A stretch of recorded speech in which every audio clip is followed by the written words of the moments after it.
Hi guys, welcome back. Oracle, which I always discarded as kind of boring, recently made headlines when they reported a huge increase in orders. This comes together with a pretty huge change in business model. From an old school database provider to AI cloud infrastructure. But this change also comes with hefty risks that caused the stock to drop by almost 50% in its peak. And in this video, I will show you the recent developments at Oracle, explain how this will affect the business, and dive into the financials and rate them with my quant rating system to see if they are a good long-term investment after the crash. And if you're new here, my name is Florian. Thank you for joining me today. In the last 12 months, Oracle had a pretty average run overall. Despite their strong performance during summer, the recent crash has put the performance on the same level as the performance of the S&P 500. But over the last 10 years, they could still outperform the market with 476% total returns compared to the 240 of the S&P. Now, for me, Oracle was always just another rather old school database company, mostly for enterprises and professional use. But of course, as investors, we need to exactly understand what a company is doing and what their strengths and weaknesses are to build our investment case. So when I started to look into their business in more detail, I found that the business is actually more exciting. Yes, in their core they are a database company, but they offer their database services, including many special applications for a huge range of different markets. These markets include communications, energy, financial services, healthcare, hospitality, manufacturing, logistics, tech, and also retail. So they have a very diversified and large customer base, as you can see here, with many well-known companies. This is because they are basically considered as the gold standard for storing large amount of complex data safely. Mostly they offer their databases with third-party clouds like AWS or Microsoft Azure. But recently they have started to also offer their databases on their own cloud. They call this the Oracle Cloud Infrastructure, or OCI. And for the next 5 years, they expect a compounded annual growth rate of 75% here. And on a year-over-year basis, the revenue for this has already increased by 50% since last year. But it is not the only growth potential. The growth in AI offerings like AI databases and their AI data platform is also pretty huge. Here they expect a yearly growth of 53% for the next 5 years.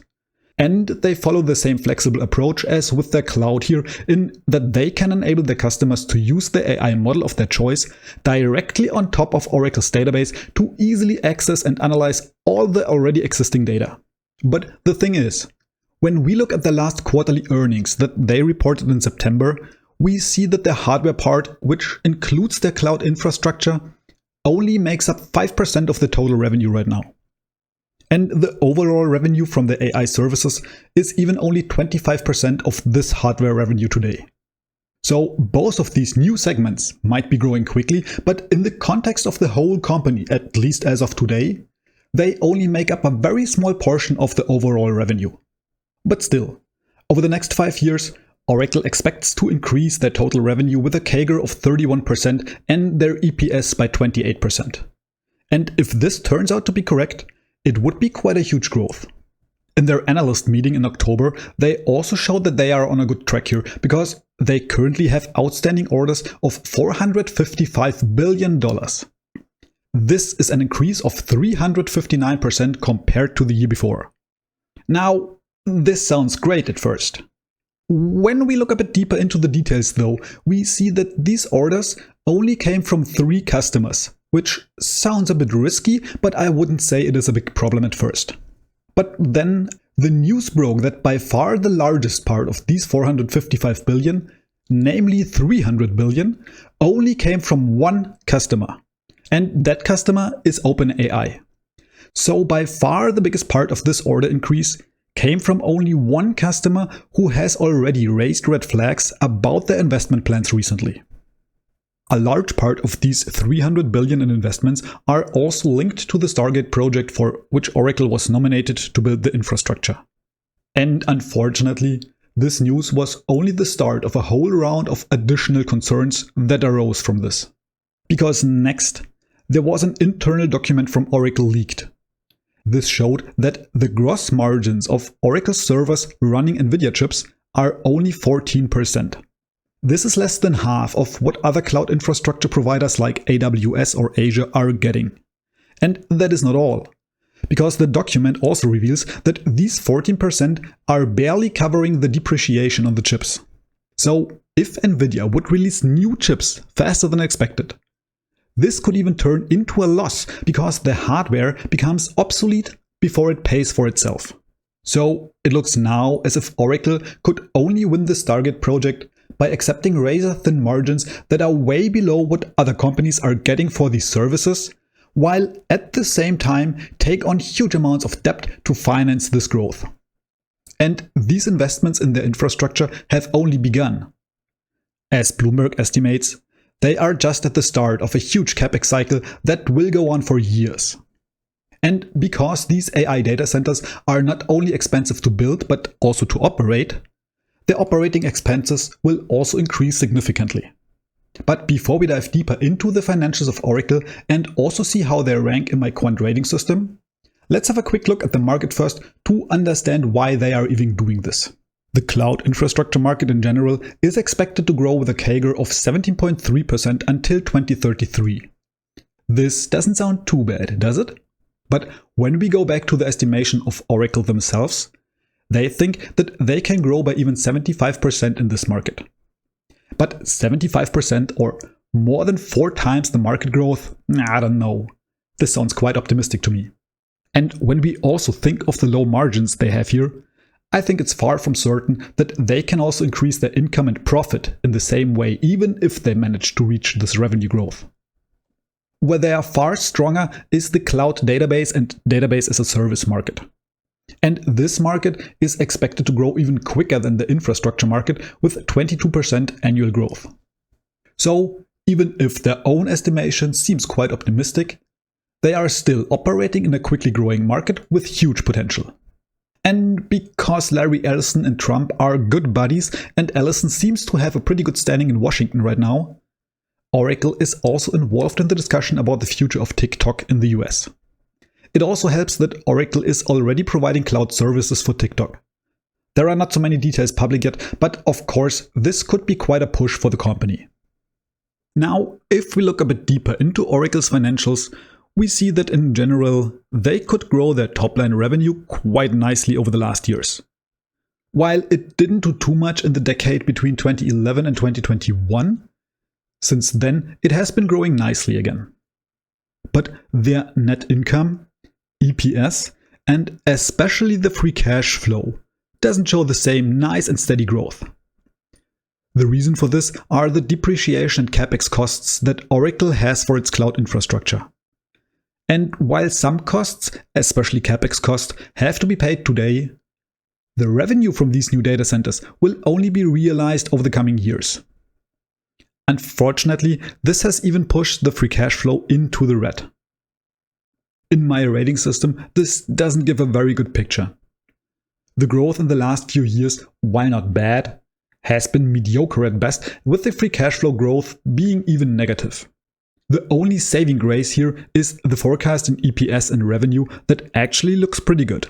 And by the way, I always use the analyst consensus for my forecast here, so this is basically the expectation from Wall Street, not Oracle. Overall, this leaves Oracle with a growth score of 6.1 for both timeframes. And as already mentioned, at the same time, Oracle has steadily increased their debt. At the moment, they are sitting at 4 times net debt to EBITDA, which is 25% above the threshold that I use for my investments of 3 times. Still, this doesn't sound too bad at first until we remember that this will go only up from here with the huge investments they are planning. And at the same time, the interest coverage is now only 5 times. That means that they already need to use 20% of their income to cover the current interest expenses. In addition to this, they have also recently started to issue new shares.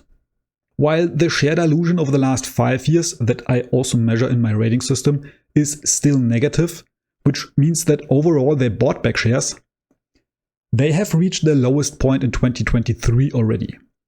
Since then, they have started to issue new shares again. In their cash flow statement, here on the right side of my dashboard, we see that the negative cash flow, the orange line that I mentioned earlier, came despite an increase in operating cash flow. So this is no issue of the operations, but purely comes from these huge investments that they are currently doing. Down here, we see the increase in capex costs that increased by over 200% in the last fiscal year already. And as the estimation of Bloomberg that I showed you earlier indicates, this is only the beginning. Of course, this also had an effect on their margins that are all currently lower than they were in the last years. The negative free cash flow has even resulted in an also negative free cash flow margin. Now, don't get me wrong. These margins, except the free cash flow margin, are all still looking good. But the question is, for how long will it stay like that? One major concern that I actually share with many analysts is their dividend cover. For the last decade and a half, Oracle could increase the dividends on a yearly basis. But the negative free cash flow will make this much harder from here on out. At the moment, they can only afford to pay the dividends by issuing even more debt, which for me is a huge red flag. So in my rating system, they do get decent scores for most margin metrics, but keep in mind that these are currently going down. If this continues like this, the score will also eventually start to fall. The same is true for the share dilution. Basically, the only reason why this still looks so good is because they bought back a lot of shares back in 2020 and 2021. So even though the overall score looks decent with 6.5 and 6, I think that this will deteriorate in the next few years. And the same is true for the dividend score. Here, they can currently still score in dividend growth and stability, while the payout ratio is already down to the lowest value. And I think it's fair to assume that they can't keep up the same high dividend growth over the next few years with the investments they have planned. And who knows, they might even be forced to cut the dividend if things don't go exactly as planned. This leaves the dividend score at 5.7 for 5 and 5.8 for 10 years. But where they do look quite good is the quality of the business. With their strong database and application offerings, they do have a good moat. The diversified business model also gives them a good customer concentration without too much portion of their revenue generated from only one customer. And as we already saw, they are also operating with secure tailwinds. Overall, they get a decent score of around 7 for both timeframes here. The valuation and momentum score looks far less good. While the 12 and especially 6 months performance is still okay, their valuation metrics as well as the 52-week high proximity is actually quite bad. Here they have a combination of still high valuation with a momentum that has also gone down significantly since mid-September. So they only get 4 points here for 5 years and an even worse 2.8 points for 10 years. And compared to their own valuation history, they also don't look too good. While it has come down from their September highs, it is still well above the 5-year average values. In fact, it is currently even 40 to 50% above the average values over this time. Overall, this leaves them with a score of slightly below 6, which I would say is neither good nor bad. But with everything that is currently going on, I also think that there is a big risk that this will deteriorate from here. But despite some analysts slashing their price targets already, most of them still see an average upside for the next year of 59%. As we saw earlier, this comes with a pretty nice 3-year growth expectation. In the case of EPS, Wall Street expects an average growth of 21.7% and for revenue even 29.9%. So almost 30%, which is pretty insane. So last but not least, before I sum this up, let's also compare them to some peers to see where exactly they are standing. And if you've made it so far, please consider to hit the like button and subscribe to the channel to not miss my next video. It really helps me out a lot and I appreciate every single one of you legends. So thank you very much. And holy cow, the comparison that Seeking Alpha chooses here doesn't fit at all in my opinion. Let's redo this. Okay, that's much better. So I choose Microsoft and Amazon because of their competition in database services and cloud infrastructure. even though the latter only makes up a smaller portion of Oracle's business so far. But I also choose Salesforce and SAP because they compete fiercely against each other in Oracle's more traditional offerings like Enterprise Resource Planning, ERP, or financial or supply chain related software, as well as CRM software in general. If you don't agree with this list, please leave me a comment with which companies you would rather compare them with. In terms of total performance over the last 10 years, Oracle doesn't look bad here, although they were still outperformed by Microsoft and Amazon. Dividend-wise, all companies except for Amazon pay a small dividend, but Oracle could grow it the quickest over the last 3 and 5 years. But as we already saw, this comes at the cost of a payout ratio that is currently over 100% and not sustainable long term. In terms of valuation, Oracle has the highest one. But a notable exception is the forward PEG ratio, where Oracle even has the second lowest one. But even though I like the PEG ratio very much, the predictive value of this, that means how large the correlation between the PEG ratio and the future performance is rather low. This is because the PEG ratio, and especially the forward-looking PEG ratio, depends on forecast estimations that are only exactly this: forecasts. And forecasts are inherently inaccurate and prone to mistakes. Growth-wise, it really depends on what metric we look at. But Oracle doesn't really stand out from this peer group, even though their recent growth, and especially the growth forecast, is indeed pretty good. The other companies here are just also growing very quickly. And the same is pretty much true for profitability. Here, Oracle is only behind Microsoft in most cases. So, all in all, I think that Oracle is a decent business with quite some growth perspectives. But it looks to me like they are currently running two businesses at once. The high-margin software and database business, and the AI cloud infrastructure business that is crushing their income with massive capex and depreciation costs, high interest payments, and low margins. So for me, the investment thesis for buying Oracle is to bet that the AI and infrastructure business will eventually be as profitable as their legacy business, which might very well be in 5 to 10 years from now. But I just don't see it in the next few years. Unfortunately, in the meanwhile, we have a company that is at its start of the capex cycle with massive debt payments already and more debt to come. So while I think there are chances for them, the downside risks just seem to be so much higher than for other hyperscalers that already have an established AI business and massive cash flows to finance their investments. It also doesn't help that they now have to finance the dividends with debt, which begs the question for how long this can go on. Despite the low yield, it just looks like a dividend trap in the making. But as always, this is just my opinion. So what do you think about the company? And are you already invested?